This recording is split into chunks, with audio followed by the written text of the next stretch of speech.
Hello, everyone, and welcome to today's Brain Spark podcast. I'm Dr. Scott Haggerty, and in today's episode, we are diving into a super important and often overlooked topic: the hidden health risks of common household cleaning products, things that we just see every day. As a parent and health professional, I understand the desire for a sparkling, clean, germ-free home. But did you know that the very products keeping our homes clean can sometimes and in massive ways harm our children's health? In fact, research shows that indoor air can be 2 to 5 times more polluted than outdoor air, largely due to chemicals released by cleaners that we are using every day. This episode isn't about scaring anyone, it's about empowering you with knowledge. And what I'm going to do is I'm going to speak to you with authority about this because I want you to understand from an expert's perspective. But by the end, what I want you to understand is which chemicals watch out for, how they affect kids, and practical steps to keep your family safe. Let's protect our children by learning what's really in our cleaning cabinets. So many conventional cleaning supplies contain harsh chemicals that can pose serious health risks for our kids. Even products labeled green or natural may hide problematic ingredients. We'll explore some of the top offenders, things like 1,4-dioxane, perchloroethylene, which is also commonly known as PCE, bleach, ammonia, phthalates, quaternary ammonium products, which are also oftentimes called quats, and synthetic fragrances. Each of these can affect children's health, from triggering asthma to increasing long-term cancer risk. So let's unpack them one by one using verified facts and figures from credible sources such as the EPA, CDC, and peer-reviewed studies. So let's talk first about 1,4-dioxane. It's the hidden carcinogen in many detergents. 1,4-dioxane is a chemical you won't see on a label, and it's not added on purpose, but rather a contaminant formed during manufacturing of detergents, soaps, and shampoos. The US EPA classifies 1,4-dioxane as likely to be carcinogenic in humans. In one analysis, 65 out of 80 household products tested contained 1,4-dioxane, including common laundry detergents, shampoos, body washes, and even baby products. And if you're looking for more info on that, SproutSanFrancisco.com is a great place to go and do some research on this. That means families could be unknowingly exposed to a substance linked to cancer every time they wash dishes or clothes. Children with their developing bodies are especially vulnerable to carcinogens. Over time, regular low-dose exposure during critical growth periods might contribute to increased cancer risk later on in life. To put in perspective, imagine bathing a baby in water that contains traces of carcinogen. It's a disturbing thought, of course. Unfortunately, 1,4-dioxane is so common that it has even been detected in some products marketed for babies. Now, the good news is that some states are taking notice. For example, New York passed regulations to limit 1,4-dioxane in cleaning and personal care products, pushing companies to begin to reformulate. As parents, we can't identify 1,4-dioxane on labels because it's hidden, but we can choose brands that explicitly say they are 1,4-dioxane free or avoid ingredients like PEG or F compounds, which can produce 1,4-dioxane during processing. We'll discuss safer alternatives, especially later on in this episode. Let's move next into perchloroethylene, or PCE, which is it's commonly used in dry cleaning products and fumes at home. So PCE, or perchloroethylene, is a powerful solvent used in dry cleaning and some heavy-duty cleaners or degreasers. It is a potent toxin. The EPA has determined it can cause cancer in multiple organs and damage the nervous and immune system in anybody that's exposed to it over time. Specifically, PCE exposure is linked to liver, kidney, brain, and testicular cancers, as well as neurotoxicity and reproductive harm. How might children come into contact with PCE? One common route is dry clean clothes. If you bring freshly dry cleaned outfits into your home, they can off-gas PCE into the air. Young kids might inhale these vapors or even touch the fabrics and absorb residues through their skin. PCE can also be found in some spot removers, carpet cleaners, or wood floor sealants, especially older products that may not have had these removed. The risk is not just theoretical. Regulators have finally taken action. In late 2024, the EPA announced a phase out of many uses of PCE because it is simply unacceptable to continue to allow cancer-causing chemicals like this in cleaners. Dry cleaners are being required to transition away from PCE, and consumer uses are being curtailed. Thank God. This is a major win for public health, but the phase out will take time, potentially up to as much as 10 years for the dry cleaning industry. In the meantime, awareness is going to be key. If you must dry clean clothes, air them out outdoors or in a well-ventilated area before bringing them into closets or near children's bedrooms. Better yet, seek out wet cleaning or CO2 cleaning services that don't use PCE. For household cleaning, read labels carefully and avoid using products that smell like strong solvents or list ingredients such as perchloroethylene or tetrachloroethylene. Your child's developing brain and organs will absolutely thank you, since even tiny concentrations of these chemicals can pose risks over time. Let's move next into things like bleach and ammonia. Chlorine bleach, also known as sodium hypochlorite, and ammonia are common in many households. Bleach in disinfectants and laundry whiteners, ammonia in glass cleaners, and multi-surface sprays. These chemicals do kill germs and remove stains, but they come with a cost.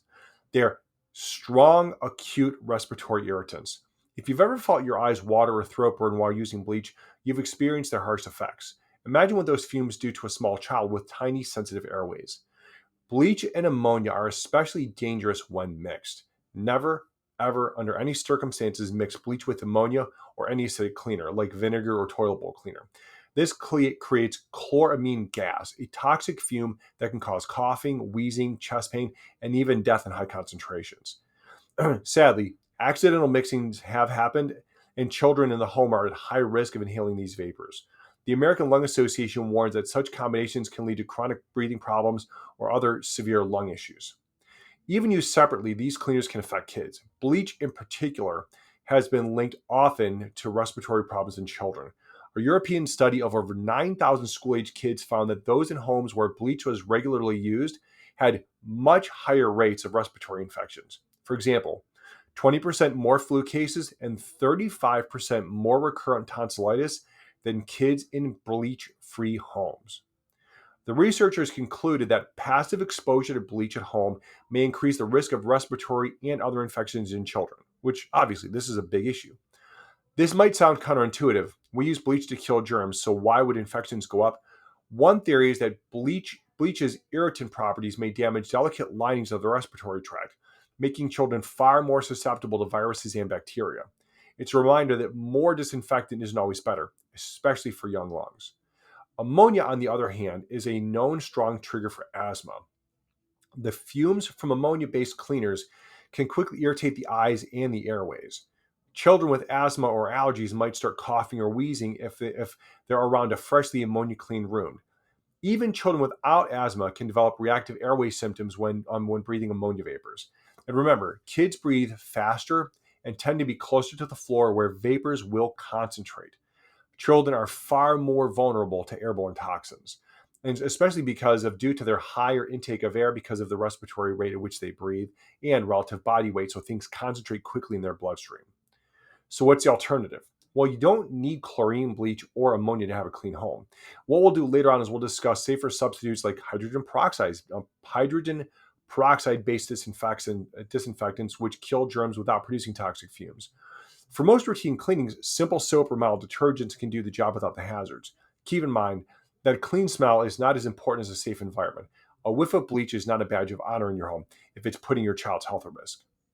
Next, we're going to step into phthalates. And these are a group of chemicals that are used to make plastics flexible and hold scents in products. You won't see phthalates on cleaning product labels often, but they are used lurking under the term fragrance. And you see this a lot on labels. If your counter spray or air freshener has a long-lasting scent, chances are phthalates are present. The problem: phthalates are well-known neuroendocrine, or what we call hormone disruptors, meaning they can interfere with the hormonal systems that regulate growth, development, and metabolism in our kids. Research has strongly linked phthalate exposure to a variety of health issues. Some phthalates have been associated with things like reproductive harm, allergies, and increased cancer risk. Critically for parents, studies suggest that phthalates can impair child brain development and increase risks for learning, attention, and behavioral disorders. For example, a landmark study that was done by Columbia University found that children born to mothers with high prenatal phthalate exposure, specifically two common phthalates, had a 72 and 78% higher risk of developing asthma by age 5 to 11 compared to those with lower exposure. Asthma isn't the only concern. Other research indicates prenatal phthalate exposure may be linked to lower IQ and developmental delays, highlighting potential neurodevelopmental disruption as well. Where are these phthalates coming from in our homes? Well, synthetic fragrances are a major source. Phthalates help scents to stick to surfaces and linger in the air. They're found in scented cleaners, laundry detergents, fabric softeners, air fresheners, and even scented trash bags. The kicker is that manufacturers rarely, if ever, disclose them, especially here in the US. Manufacturers can hide dozens of chemicals under the single word fragrance on labels. So, huge issue. In fact, that one term can represent a cocktail of nearly 4,000 possible ingredients, including phthalates and other harmful compounds. This lack of transparency is a regulatory loophole, but as consumers and parents, it means that we have to be proactive. So if you see fragrance or parfum on a product label, or understand it's a mystery mix of chemicals. So what I would recommend is opt for fragrance-free products whenever possible, or those scented only with natural essential oils, and even those should be used cautiously around sensitive kids. By reducing synthetic fragrances in your cleaning routine, you're likely cutting out a significant source of phthalate exposure and protecting your kids' hormones and respiratory health. So next, let's move into a category called quats, what are also known as quaternary ammonia compounds. And these are a class of chemicals widely used in disinfectant sprays, wipes, and antibacterial cleaners. If a label says kills 99.9% of germs, there's a really good chance they have a quat, like benzoyl ammonium chloride or alkyl dimethyl benzyl ammonium chloride as the active ingredients. While they are effective germ killers, quats come with serious side effects for health. Scientists have found that quats can disrupt cellular processes and may affect fertility and development. In animal studies, exposure to certain quats caused developmental and reproductive problems in mice. Equally concerning, quats are respiratory irritants and have been strongly linked to asthma in occupational settings. Think about what happens when you spray a disinfectant on a countertop. Tiny droplets of quats float in the air. If a child is nearby or comes into the room soon after, they can inhale these droplets. Over time, this might trigger asthma symptoms or even cause new onset asthma. In a previous, as has been shown in a previously healthy child through studies done through Children's Mercy. The American Academy of Pediatrics has been so concerned about this that in guidance for schools, it specifically states disinfectants such as bleach and those containing quaternary ammonium compounds should not be used when children are present because these are known respiratory irritants. In other words, if kids are around, put the Clorox and the aerosol disinfectants away. During the COVID-19 pandemic, use of quats skyrocketed as people disinfected surfaces constantly. Ironically, excessive use of these chemicals may have created a different set of health problems for children.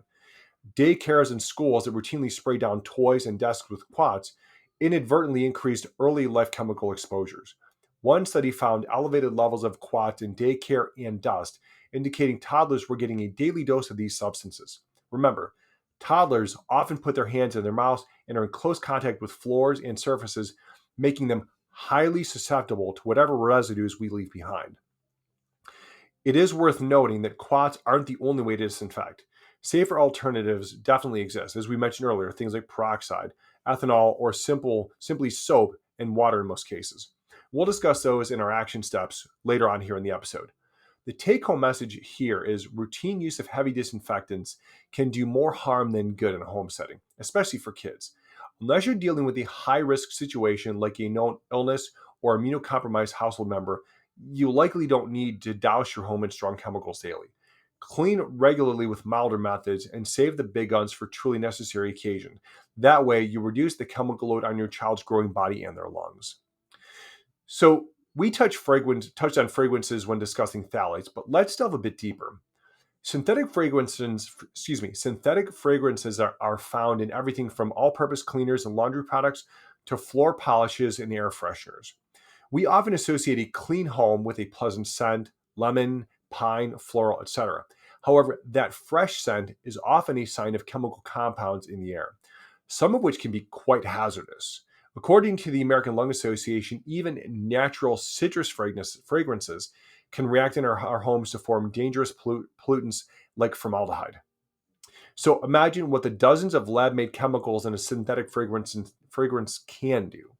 And what's in these fragrances? Aside from phthalates, common components include things like terpenes, like one called limonene, benzene derivatives, synthetic musks, and solvent carriers. When these chemicals evaporate into the air, they become part of the indoor air pollutant mix of VOCs, also known as volatile organic compounds.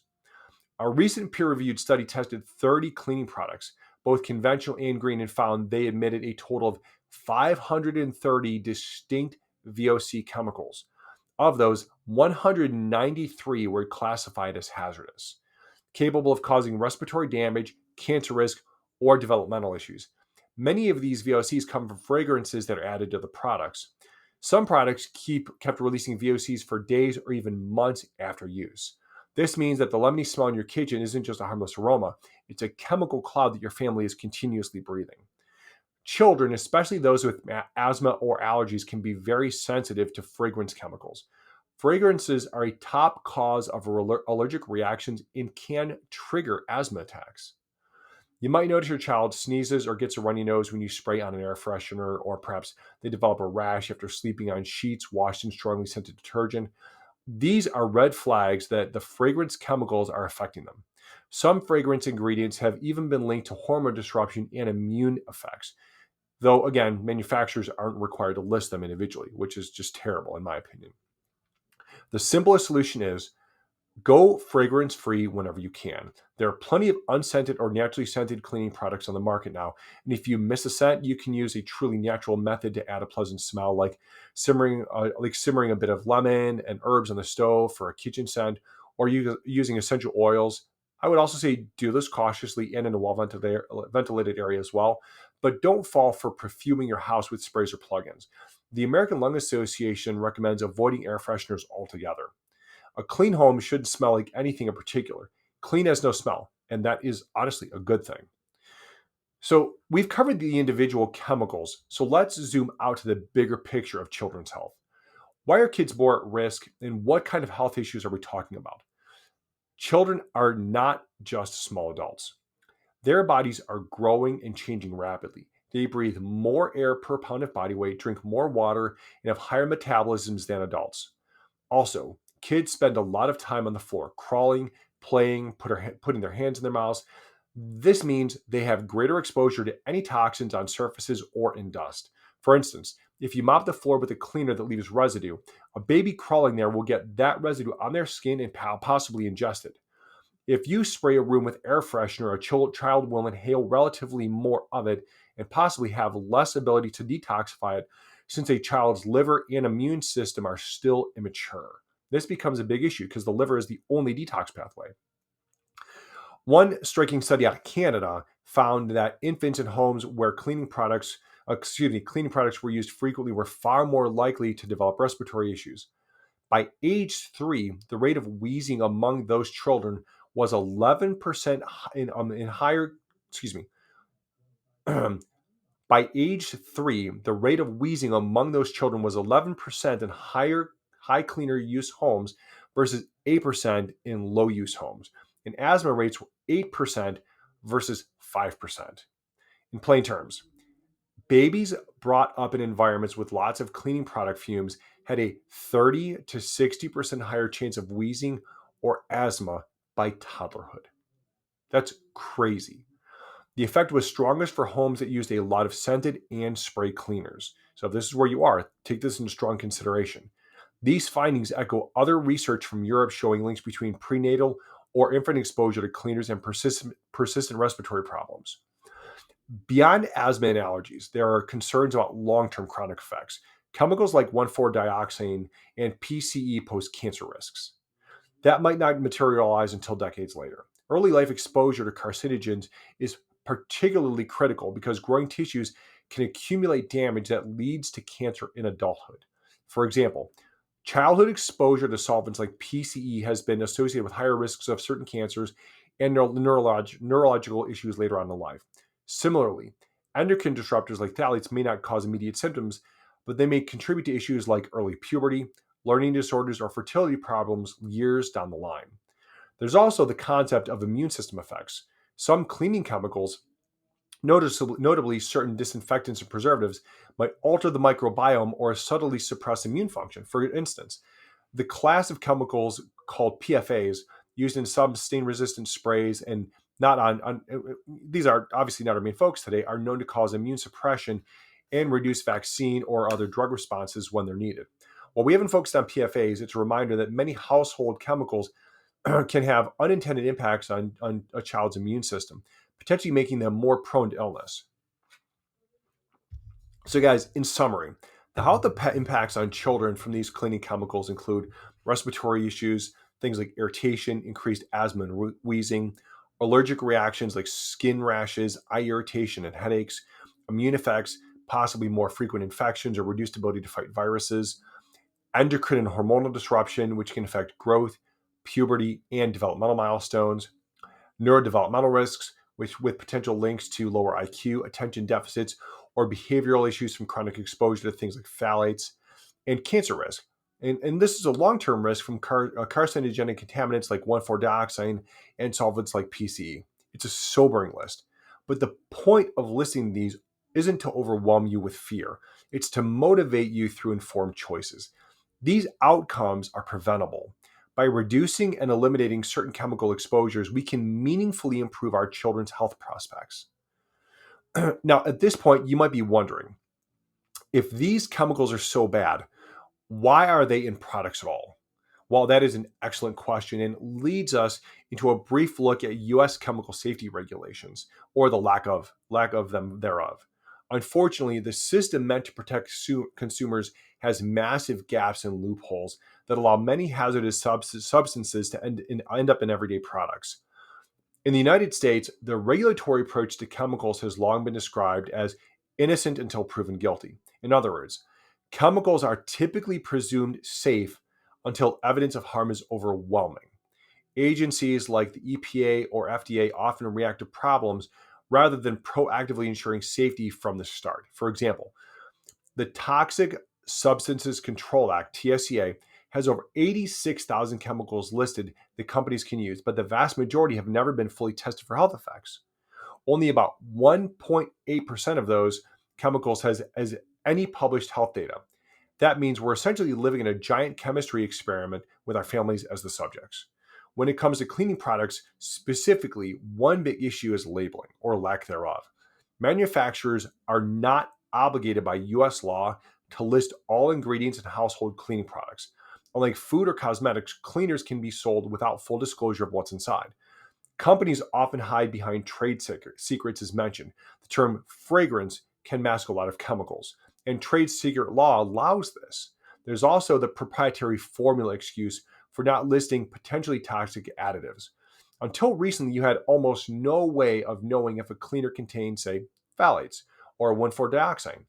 California has passed a Cleaning Product Right to Know Act, which was effective in 2020, requiring disclosure of many ingredients, which is a step forward, but on the national level, we're still way behind. Another major gap is safety testing. There's no requirement that cleaning chemicals be tested for chronic health effects like asthma induction or endocrine disruption before being put on store shelves. Our chemical might get flagged if it's immediately dangerous, like causing burns or poisoning, hence we see labels for corrosive products. But for subtle long-term effects, the system tends to wait until a pattern of harm emerges in the population, which can take years or decades. Dr. Michael Bloom, a public health expert, noted that our model treats chemicals as innocent until proven guilty, which often delays protections. In contrast, the EU's approach under their REACH regulation is more guilty until proven innocent, requiring companies to prove safety in many cases before use. That's why Europe has banned or restricted certain chemicals like specific phthalates, formaldehyde, certain quats that are still permitted in US products. Loopholes in industry influence also play a huge role. Companies have been known to fight transparency and regulation, sometimes downplaying or concealing risks. We've seen it historically with lead, asbestos, and now with chemicals like PFAs and flame retardants. The good news is that public awareness is pushing change. Surveys show that about 70% of Americans believe chemicals and products should be more regulated. There are increasing calls for right to know laws so consumers can make informed choices.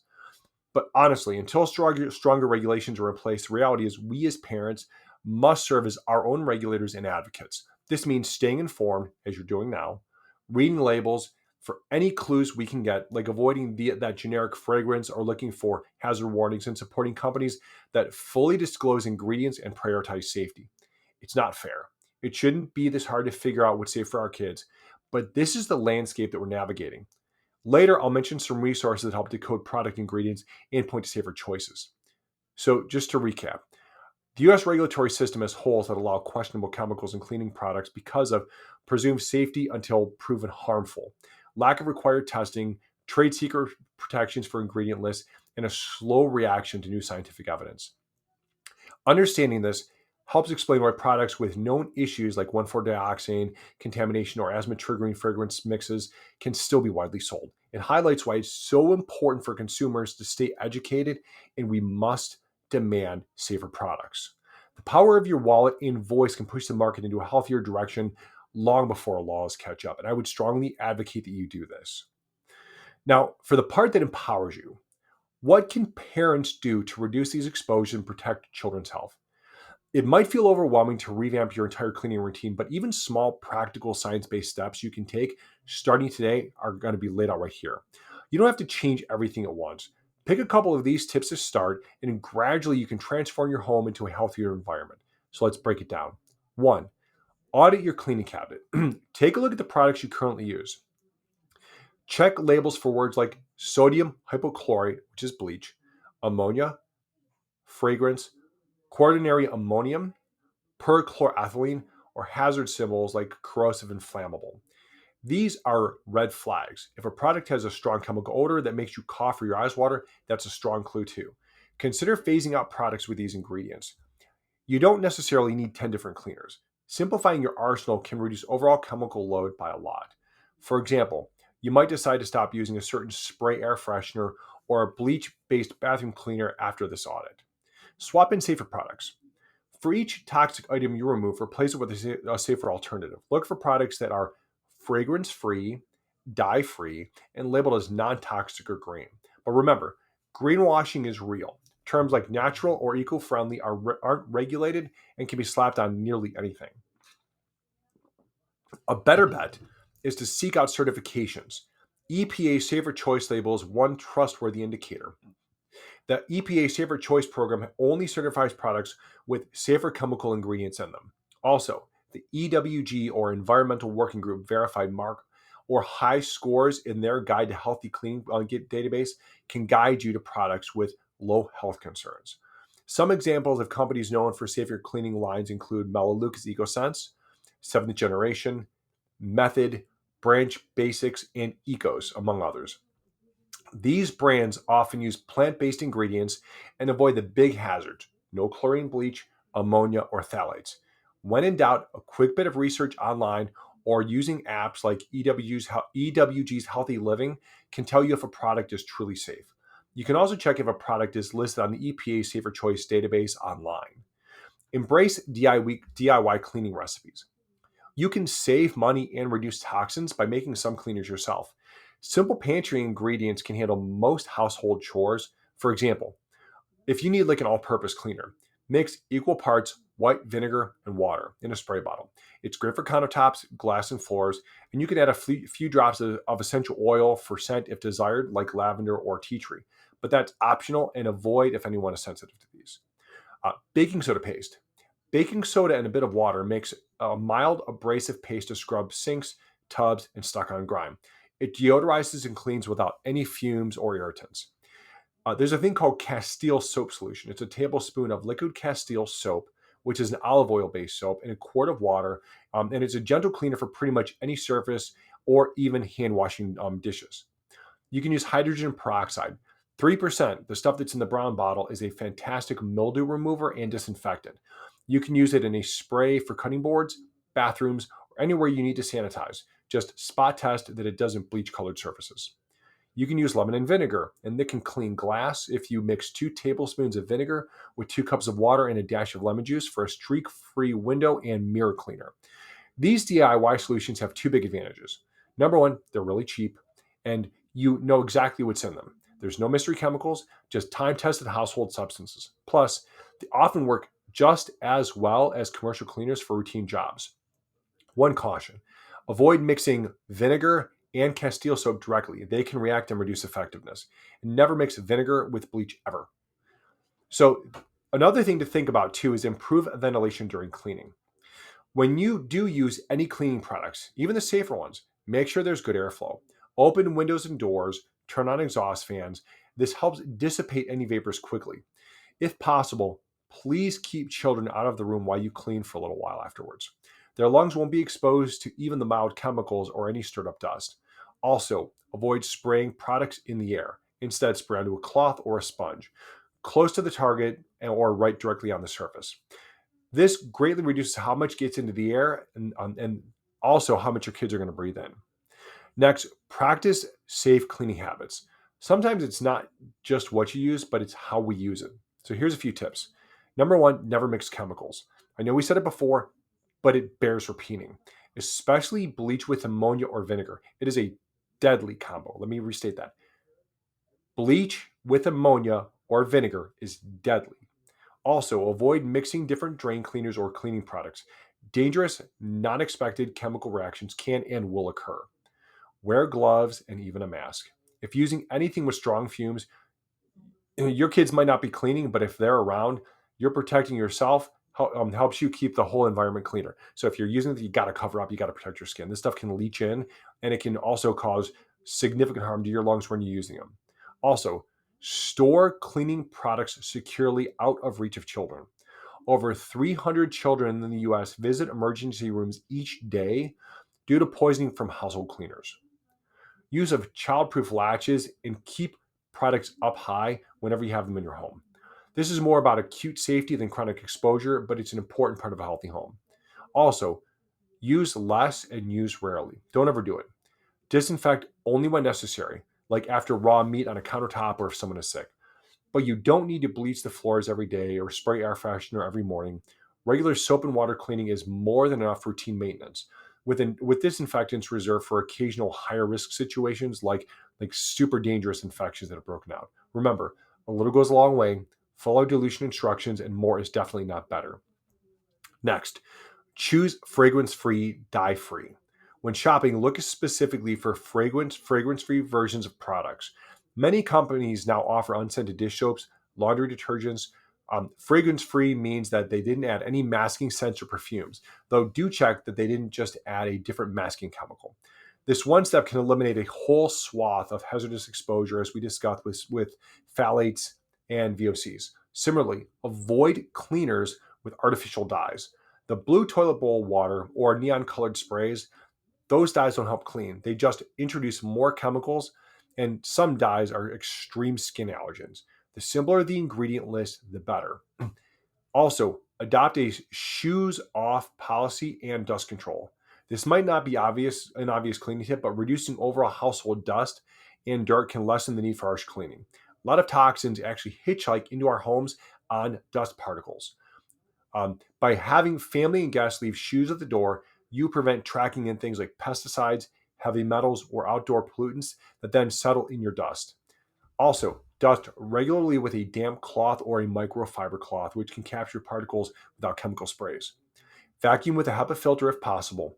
This keeps your home environment cleaner naturally, so you won't feel the need to reach for all the air fresheners or strong cleaners as often. Plus, less dust means easier breathing for everyone, especially kids with asthma. Next, consider safe brands and refills. Some parents find it helpful to stick with a trusted safe brand for most products. For instance, the Melaleuca brand, known for its EcoSense cleaning line, is one of many family use for non-toxic cleaners. They feature plant-based ingredients like thyme oil, citric acid, and enzymes instead of chlorine or quats. And I can tell you this is what we've been using for like 15 years. The stuff is amazing. Other reputable brands include Attitude, BioClean, Clean Well, and Aunt Fanny's. These companies are often transparent about ingredients and have a philosophy of safety. If you find a brand you trust, you can simplify shopping by using their range for various needs: kitchen, laundry, etc. Some even offer concentrate refills, which not only save you money but also reduce waste. Just always double check the ingredients because natural brands can have a few surprises too. Look for the ones with external certifications or good ratings from independent organizations. Next, educate and involve your family.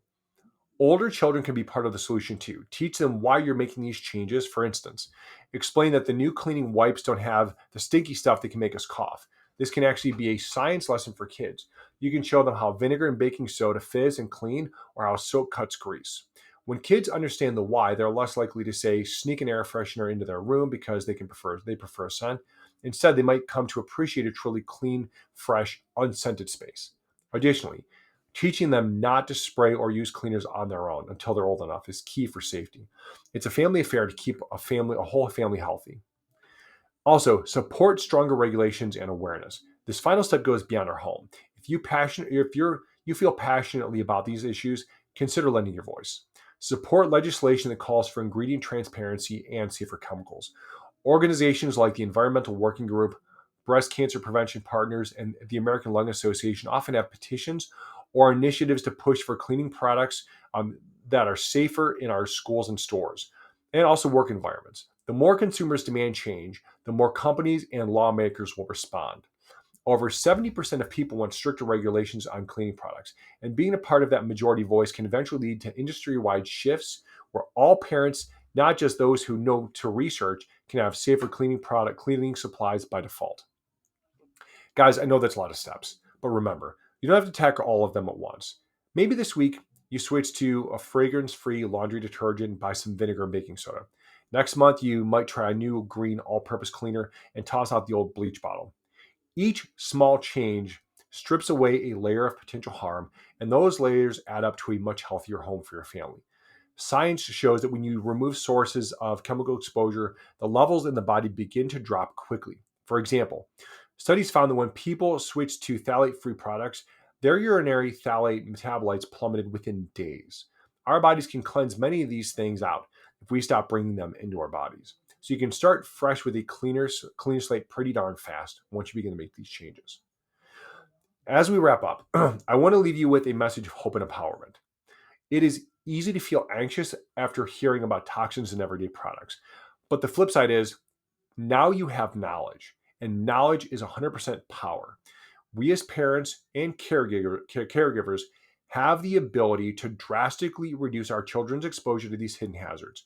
It doesn't require a huge budget or fancy equipment. It simply takes mindful choices and a willingness to change old habits. Our children depend on us to provide a safe environment for them to grow up in. By choosing safer cleaning alternatives, you are taking a stand to protect their lungs, their developing brains, their hormones, and their immune systems. You're also sending a powerful message to manufacturers that we demand healthy products for our families. Every time you opt for a toxin-free cleaner or mix up your own DIY solution, you vote with your wallet and your actions for a healthier world. I call on you to take action. Sorry, guys. So I'm going to call on you to take action. Start with your own home. Go through those steps one at a time at your own pace and transform your cleaning routine into one that supports your family's well-being. Share this knowledge with friends, babysitters, schools, and daycare providers. Imagine if every classroom and every grandparent's house also made these changes. The ripple effect would be tremendous in reducing childhood exposure to harmful chemicals. Remember, this isn't about achieving some unrealistic perfect purity. It's about making informed, science-based decisions for the sake of our kids. It's about swapping fear for facts and then turning those facts into sensible precautions. We can't control every aspect of the world our children live in, but we can control what we bring into our homes. So let's do it. Let's detoxify our homes and create the healthiest environments that we can for our children. It's simply an act of love and will pay off for years to come in better health and peace of mind. As Dr. Scott Haggerty, I am with you on this journey, and I firmly believe that armed with knowledge and a little effort, every family can enjoy a clean and safe home. Guys, I thank you so much for listening. I know this has been a longer episode.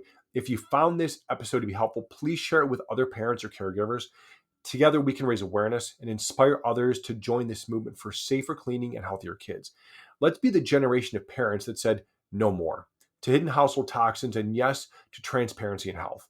Until next time, stay well and remember, a truly clean home is a healthy home.